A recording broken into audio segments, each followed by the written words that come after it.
poursuit en disant, au verset 22, au verset 24, écoute ton père, lui qui t'a engendré, et ne méprise pas ta mère quand elle est devenue vieille. Et au verset 25, nous lisons que ton père et ta mère se réjouissent. Dans aucun de ces versets, il n'est dit d'avoir une attitude envers la mère seulement. Donc, mes sœurs, les mamans, ce matin, vous qui êtes ici, il revient à vous de rehausser l'éclat de la fête des pères. Car la Bible a mis le père et la mère auprès des enfants pour leur total épanouissement. La Bible n'a pas mis la maman out le père. La Bible n'a pas mis le papa out la maman. La Bible a mis le père et la mère pour l'épanouissement total, complet des enfants. Paul, dans le texte que nous avons lu tantôt, déclare au verset 11, j'ai été pour chacun de vous ce qu'un père est pour ses enfants. Il va sans dire que, si Paul le dit, c'est que le père a sa place, a toute son importance dans la famille. Alors, qu'est-ce qu'un père doit être pour ses enfants? D'abord, le père doit être pour ses enfants un enseignant. Le rôle de tout enseignant, mes frères et mes sœurs, est de former. Donc, le père de famille a pour responsabilité d'enseigner, de former son enfant. Vu sous l'angle du père de famille, cette responsabilité est un tout. Elle est spirituelle, intellectuelle et émotionnelle. En Deutéronome, chapitre 28, versets 18 à 21, Dieu donne au père la responsabilité d'enseigner, d'instruire, de former les enfants en suivant la parole. Et cette responsabilité, elle ne peut être laissée à certaines institutions religieuses telles que l'Église ou l'école du dimanche. Nous avons tendance, surtout en Haïti, à penser ou à vouloir que l'école du dimanche et l'Église fassent votre boulot à votre place. Non. En tant que père, en tant que papa, nous devons instruire nos enfants dans la parole de Dieu chez nous. Et ce n'est pas seulement au culte de famille que nous devons faire preuve d'enseignants. Pour être valable et efficace, l'éducation doit se faire partout. La Bible dit, dans le Deutéronome 28, tu les enseigneras à tes enfants quand tu seras dans ta maison, quand tu seras en voyage, quand tu te coucheras et quand tu te lèveras.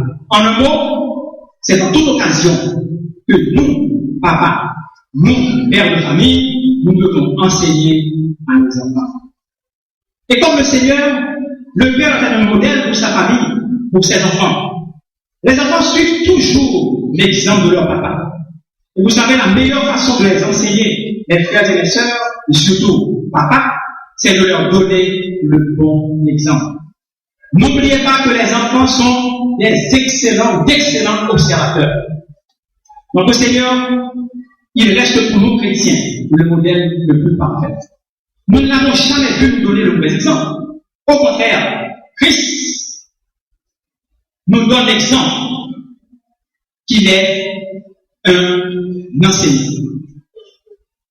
Et nous le voyons chaque fois, à chaque fois, il édifie, il élève, il console, il exalte son Église.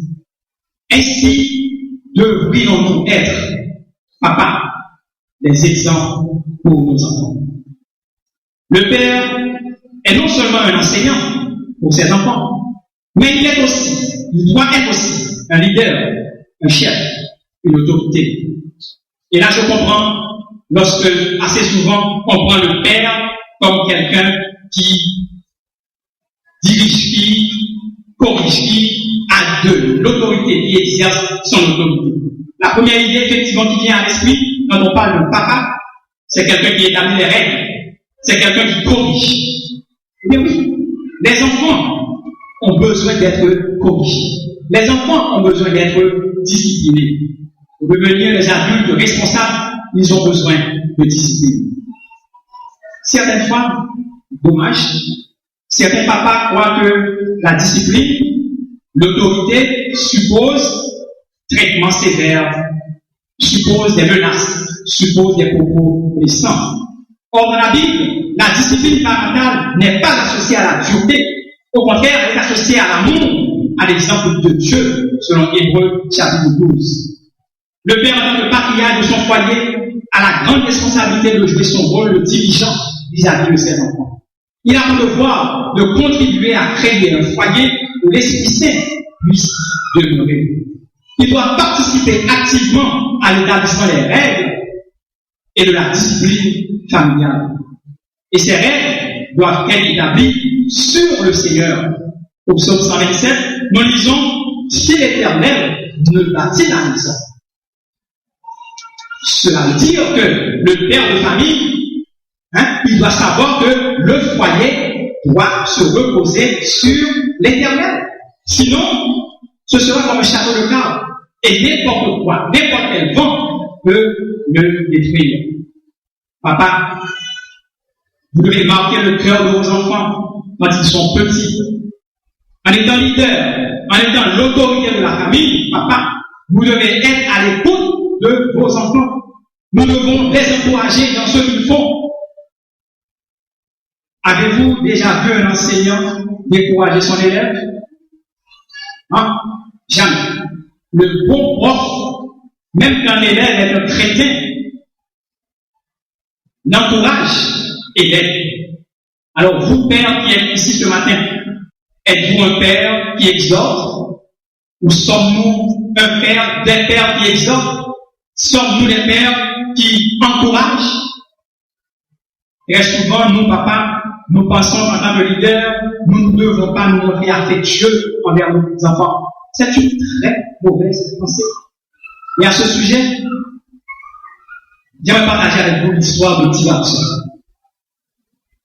Ce petit garçon, il est resté au seuil de sa maison, la maison maternelle, très tard. Un enfant de 8 ans. Il attendait son papa qui rentrait de son travail. Et quand il l'a vu venir, il a accouru pour sauter sur les épaules de son papa. Il a laissé sur le père se déshabiller, prendre sa douche, prendre sa nourriture. Et il a appelé son papa pour lui dire « Papa, combien gagnes-tu par jour ?» Le papa n'a pas voulu répondre. Il a insisté, disant « Papa, s'il te plaît, dis-moi combien tu gagnes par jour. » Et après maintes hésitations, le papa veut dire « Je gagne 12 dollars par jour. » Et il est allé. Il est retourné, il a dit « Papa, tu es sûr que tu gagnes 12 dollars par jour? » Papa a dit « Oui, je gagne 12 dollars par jour. » Est-ce que tu peux me donner 6 dollars, s'il te plaît? Et le papa de dire « Mais qu'est-ce que tu vas faire avec 6 dollars? Un jeune, 8 ans, qu'est-ce que tu vas faire avec 6 dollars? » Le papa ne lui a pas donné les 6 dollars. Il est allé, il est retourné dans sa chambre avec les larmes aux yeux. Quelques instants après, le papa s'est approché de lui dans sa chambre pour lui dire « Mon fils, pardonne-moi, j'ai été dur envers toi. Je n'étais pas tendre envers toi. Voici les 6 dollars. » Et le fils de lui dire « Non, papa, j'ai eu le temps de trouver les 6 dollars. J'en avais besoin parce que je voulais avoir 12 dollars pour acheter ta journée. Et maintenant, c'est le papa qui est fondu. quelle leçon pour ce père de famille. Nous autres papas, très souvent nous pensons que nous n'avons comme seule responsabilité que apporter de l'argent à la maison. Nous oublions que nos enfants, notre femme, ont besoin de notre temps, de notre écoute en tant que leader de la famille. Et là maintenant, je parle surtout au pasteur et à moi-même. Nous pensons qu'il est plus important de passer plus de temps avec les membres de l'Église qu'avec notre famille, avec nos enfants. Et vous savez, je connais un pasteur de l'Amérique du Nord qui eut à dire du rôle de la chair. S'il devait vivre une nouvelle vie et qu'il devait corriger sa vie, cette nouvelle vie, il passerait plus de temps à prier et plus de temps auprès de ses enfants. Les enfants, comme on dit tantôt, sont de véritables observateurs. Tout ce que fait, tout ce que dit un papa est enregistré, capté par les enfants. C'est pourquoi nous devons leur donner le bon exemple. Et permettez-moi une nouvelle fois de partager avec vous cette petite histoire. Un papa, une fois, est retenu il n'a pas été à l'église parce qu'il a dû aller travailler le dimanche. Le dimanche d'après, fatigué, il n'a pas été à l'église. Et le troisième dimanche, il ne s'est pas senti en forme. Peut-être, s'il y avait chikungunya, je dirais qu'il était atteint de chikungunya, il n'a pas été à l'église. Et son fils de 5 ans, le lundi, après le troisième dimanche, lui dit: Papi, tout triste, mais qu'est-ce qui s'est passé? On va avoir un mois depuis qu'on n'a pas été à l'église. Donc vous voyez, les enfants, ils sont là, ils suivent, ils observent, ils connaissent notre force en tant que papa, en tant que maman, ils connaissent aussi notre faiblesse. Mes frères et mes sœurs, vous ne réalisez pas l'influence que peut avoir le père dans la vie de son enfant. Le père, il est non seulement un enseignant, non seulement une autorité, mais le père, il est un protecteur. Dans l'Antiquité, grâce à sa force physique, le père protégeait ses enfants, protégeait sa famille contre les agressions extérieures. L'homme du 21e siècle sera de plus en plus appelé à assurer, en plus, une sécurité émotive, non seulement pour ses enfants, mais aussi pour sa femme. Et c'est d'ailleurs l'une des responsabilités, l'une des principales demandes de la femme moderne, la sécurité, la protection. Papa, les enfants ont besoin d'être protégés des mauvaises influences, protégés des mauvaises fréquentations, des fréquentations susceptibles de nuire à leur épanouissement. Vous ne pouvez pas être l'autorité de votre famille si vous ne protégez pas vos enfants. Tout comme le Père Céleste vous protège, vous avez pour devoir, vous avez pour responsabilité, père de famille, de protéger vos enfants. Et les enfants doivent sentir cette protection.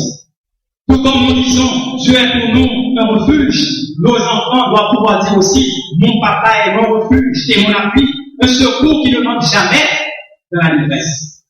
Le père de famille, dans son rôle de protecteur, doit prendre soin de sa famille.